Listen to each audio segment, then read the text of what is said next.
मंत्रियों के साथ, उसमें उन्होंने अपना जो बोला था उसको तो उन्होंने टीवी पे चला दिया। इससे पहले भी जब जब मुख्यमंत्रियों से उन्होंने बात की है तो उनका पोर्शन तो चल जाता है टीवी पे, तो ये नियम उन पर लागू नहीं है। ये हमारी जो परंपरा है, हमारे जो प्रोटोकॉल है, उसके बहुत खिलाफ हो रहा है कि कोई मुख्यमंत्री ऐसी इन हाउस मीटिंग को लाइव टेलीकास्ट करे।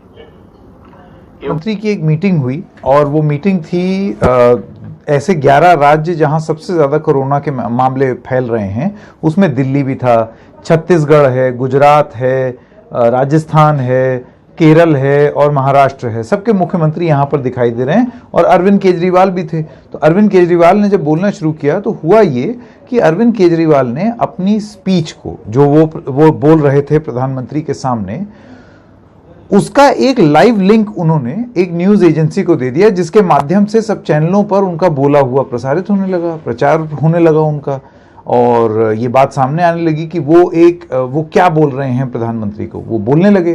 तो उसके बोलते बोलते के बीच में प्रधानमंत्री को उनकी स्पीच रोकनी पड़ी और रोक करके उन्होंने बोला जो अभी आपने सुना।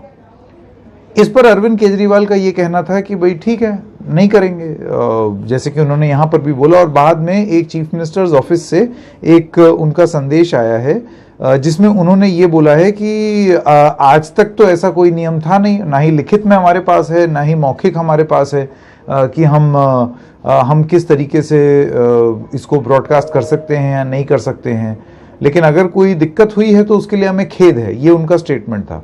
इसी सब के बीच में जो भारतीय जनता पार्टी है वो एकदम हावी हो गई। उन्होंने सूत्रों के माध्यम से ये बताया कि केजरीवाल सिर्फ राजनीति करते हैं, कोई ठोस सुझाव नहीं देते, सिर्फ उनको हर समय पब्लिसिटी सूझती रहती है, और केंद्र ने इतना कुछ किया है, फलाना ढिमकाना, हजारों चीज़ें उन्होंने गिनाई। मैं देखता हूँ अगर मैं उसमें से कुछ चीज़ें आपके सामने प्रस्तुत कर सकूं कि केंद्र ने क्या क्या चीज़ें गिनाई, वो मैं आपको बता दूं।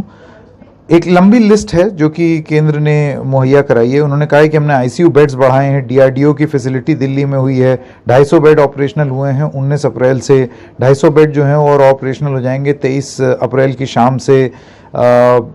इसके अलावा मेडिकल मैन पावर फॉर री and activating Sardar Patel Covid care centre है छतरपुर, वो किया जा रहा है। सेंट्रल गवर्नमेंट हॉस्पिटल में 1090 से 3800 बेड जो हैं वो बढ़ाए जा रहे हैं। Oxygen supply per day Delhi की जो डोज है वो करीब 370 से 480 की गई है। इन सब चीज़ों का उल्लेख करते हुए केंद्र ने कहा कि सब कुछ कर रहे हैं दिल्ली के लिए, फिर भी ये है कि अपना रोना बंद नहीं कर रहे हैं। केजरीवाल का ये कहना है और आम आदमी पार्टी का ये कहना है कि भाई आपने 480 वादा किया, डिमांड हमारी 700 है, चलिए ठीक है आपने बढ़ाया, बहुत अच्छा किया, लेकिन आसपास के जो आपके शासित राज्य हैं वहाँ पर भी इन ट्रकों को रोक दिया जाता है।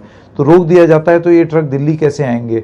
तो आपने जितना आवंटन किया है उतना भी नहीं आ पा रहा है, तो उसको तो आप ठीक कीजिए। अरविंद केजरीवाल ने इस स्पीच में ये बोला कि मैं अगर कोई दिक्कत हो मुझे तो मैं किससे फ़ोन पर बात करूं, ये एक बड़ी समस्या हो रही है, क्योंकि शुरुआत में कुछ केंद्रीय मंत्री बात कर रहे थे, अब उन्होंने भी इंटरेस्ट दिखाना बंद कर दिया। तो केजरीवाल किससे बात करें, क्योंकि दिल्ली में ऑक्सीजन नहीं बनती, जिसपे बीजेपी के कई लोगों का ये कहना है कि तुम ऑक्सीजन प्लांट लगा लेते जब कुछ नहीं हो रहा था।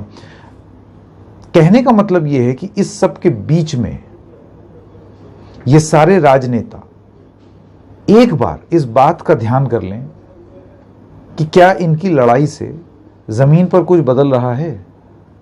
जो लोग अस्पताल में हैं, जहां अस्पताल दर अस्पताल अब ये बोल रहा है हमारे पास ऑक्सीजन खत्म हो गई, ले जाएं अपने मरीज, या कुछ अस्पतालों में ये भी खबर आ रही है कि कुछ लोगों की मृत्यु हो गई। सिर्फ दिल्ली में ही नहीं, और जगह पर भी बहुत सारी ये खबर आ रही है कि अस्पतालों में मृत्यु हो रही है लोगों की। ऐसी स्थिति में इस तरीके का आरोप प्रत्यारोप, प्रोटोकॉल याद दिलाना या उसको इस तरीके से टीवी पर प्रसारित करना, इस सब चीज से किसका लाभ हो रहा है?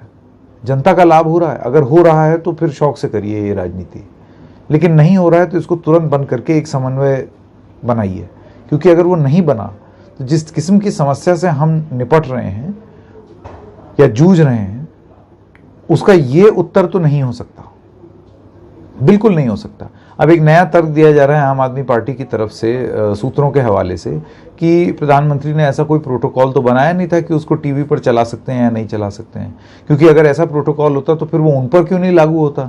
8 अप्रैल को जो मीटिंग हुई मुख्यमंत्रियों के साथ, उसमें उन्होंने अपना जो बोला था उसको तो उन्होंने टीवी पर चला दिया।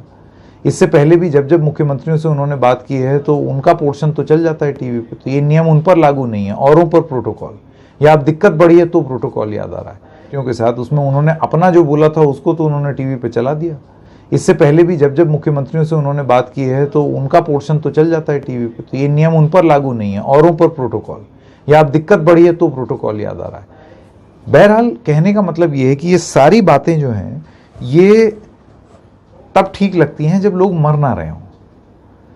अभी क्या है, बहुत बहुत बड़ी समस्या है, और अगर नेताओं को ये बात समझ में नहीं आएगी या हम ये मान लें कि लोग इससे समझौता कर लें कि मर रहे हैं तो मर जाएं, अस्पताल जो हैं वो हल्ला ना करें, वो समझें इस बात को कि ट्रक चल रहा है, चल तो रहा है, लेकिन अगर सप्लाई खत्म हो जाएगी तो जिन लोगों की सांसें चल रही हैं वो सांसें रुक जाएंगी। तो उन सांसों को रोकने, सांसों को चलते रहने देने के लिए आपको कुछ कार्रवाई करनी चाहिए ना। सांसों पर सियासत करने से वो सांसें चलती नहीं रहेंगी, वो रुक जाएंगी।